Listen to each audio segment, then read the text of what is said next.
Joining us now is CNN's Caitlin Polantz and CNN senior legal analyst Ali Honig. Caitlin, let's start with you. This is a big admission by the Justice Department. A big admission on two fronts, Pam. One is that they are now saying that this pool liner, it was damaged because it was installed incorrectly. And the reason it was installed incorrectly was because the Trump administration was rushing for a pool liner to be placed on the bottom of the reflecting pool as they were awaiting the July 4th, 250th celebration on the National Mall. They wanted it to be done in time, and so it was rushed. The installation was bad, and there was damage throughout that liner that the Trump administration had on the bottom of the reflecting pool.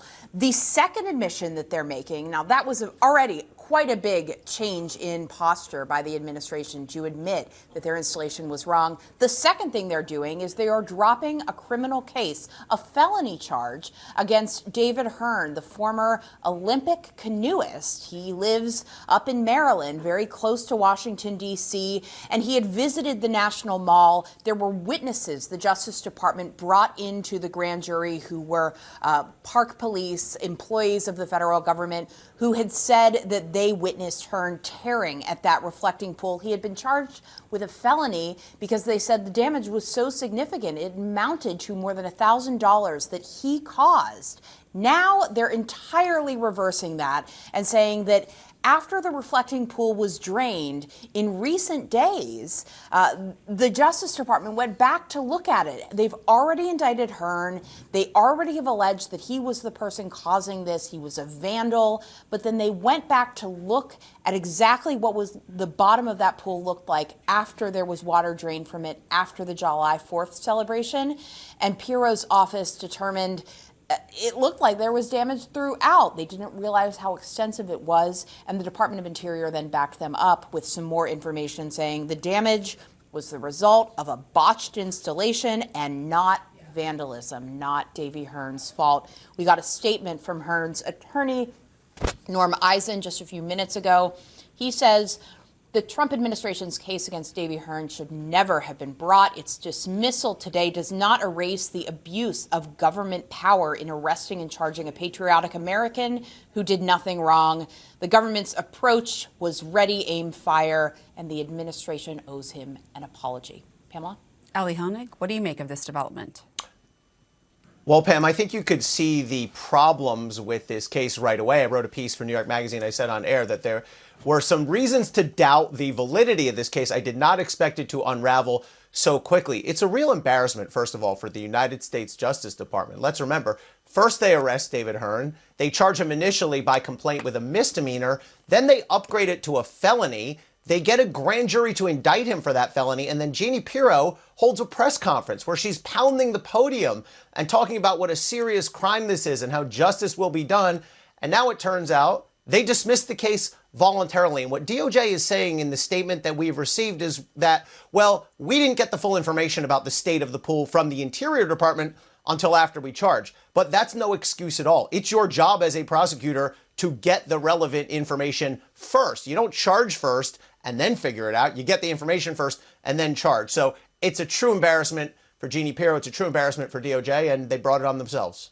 So explain more about why it matters if the pool was already damaged or not, because the case was made before that he reached in and pulled it up and everything.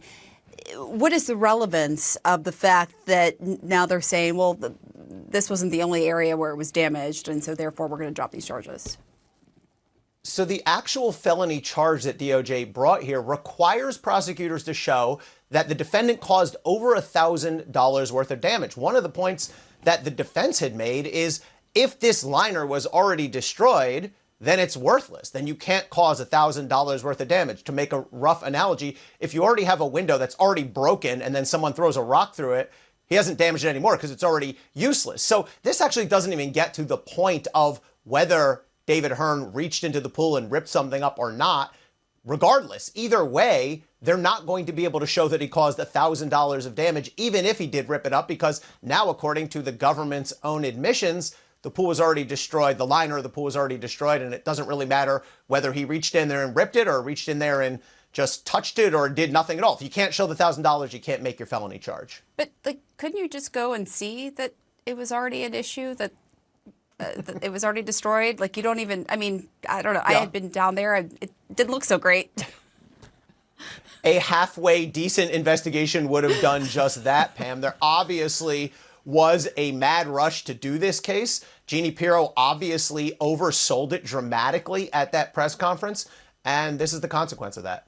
Caitlin, what else are you learning from the court documents? You know, Pamela, one of the things that's happening in these court documents is there is a recitation from the U.S. Attorney's Office, Jeanine Pirro, the U.S. Attorney, the Justice Department in D.C., where they are pointing fingers at a host of other people in the government, including the government contractors that completed this work, and also the Department of Interior and others, where her office is essentially saying they just didn't realize the extent of the damage, and they didn't have documents until after they were looking at this and building this case against David Hearn. They actually say that they received documents about the installation of this reflecting pool from the Department of Interior only a couple days ago, after July 17th, when they went back to Interior. Now, that's maybe 2 weeks after Hearn was indicted. They clearly didn't have a full record at the time they indicted him, and they then walk through all of the ways that they learned that people were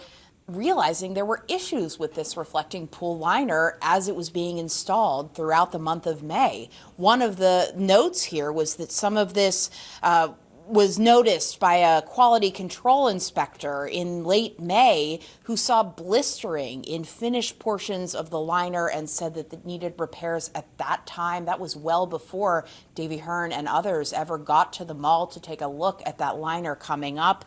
They also are pointing, the Justice Department is pointing to other stuff that was happening in Washington for the 250th celebration, including at one point in this filing, she's writing, or her team is writing, of prosecutors saying that some of the equipment and the crews that were working on the reflecting pool, they had to be moved over to the White House grounds because of the UFC fight that Donald Trump was hosting there.